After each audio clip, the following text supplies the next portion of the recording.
Hello viewers, সবাই কেমন আছেন? আশা করি সবাই ভালো আছেন, সুস্থ আছেন। আমার সামনে দেখছেন ইজি ব্যানের 48 ভোল্টের একটা চার্জার আছে। তো চার্জারটা কিন্তু নষ্ট হয়ে গেছে।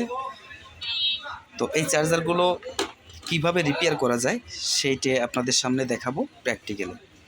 তো দেখেন, এখানে কিন্তু একটা মসফেট ছিল। এই মসফেটটা ছিল কোরিয়ান 60 একটা মসফেট ছিল। মসফেটটা নষ্ট হয়ে গেছে এবং এই আইসিটাও নষ্ট হয়ে গেছে। তো আপনাদের কাছে যদি কোনো পার্টস না থাকে তো কিভাবে আপনারা এই সমাধানটা করবেন, তো এই ভিডিওতে সম্পূর্ণটাই দেখুন।